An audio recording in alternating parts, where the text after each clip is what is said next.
Cameron Page didn't have to know a lot about the Freedom of Information Act to know its importance. Have you heard much about the Freedom of Information Act? No, I haven't. As Cameron guessed, the answer is in the name.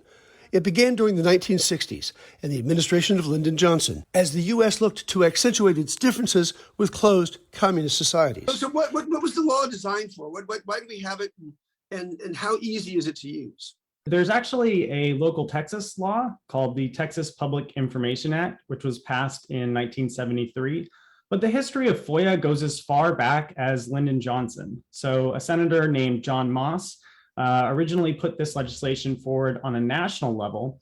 And basically what FOIA stands for is it is a transparency tool that everyday citizens can use to get information that the government holds in their records.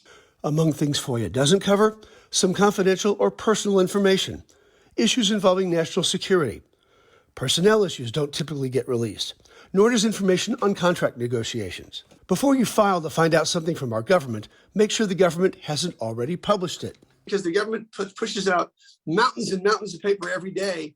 A lot of information is already publicly made available for free. So before you go submitting a FOIA request, one common thing I would always advise doing is checking to see if that information has already been published, because in a lot of cases, there's a good chance it's already available on the internet. You have to be very specific, don't you? I mean, intensely specific. Know what you're looking for.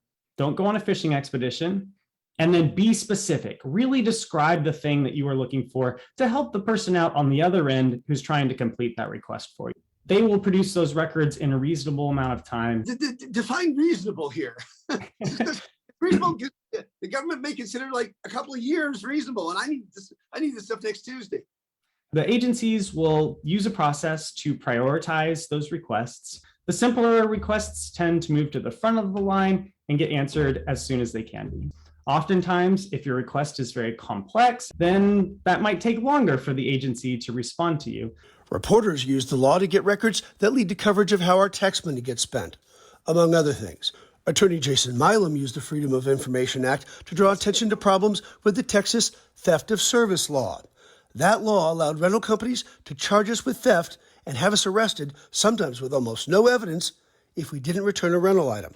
So being able to get information on people who had been charged in these crimes, the number of people who had been charged, both through these Information Act requests and through the clerk's offices, was really instrumental in demonstrating the scope of the problem and also the location of the problem, that it was a lot of here. It was us in Central Texas that were a big hotbed of it. So, with the evidence he gathered from the Freedom of Information Act, Milam successfully got lawmakers to change the law. We've had the Freedom of Information Act since 1966. Since then, it's undergone a number of tweaks and changes. Some of them make information easier to get, some of them a little harder.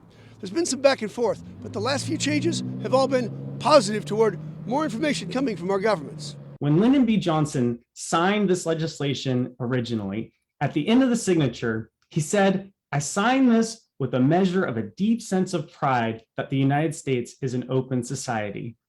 And yet, at every single turn, every government agency has kind of resisted this type of legislation. And you can see why. Nobody wants to have somebody digging around in their business. This is true, but we have the opportunity to try.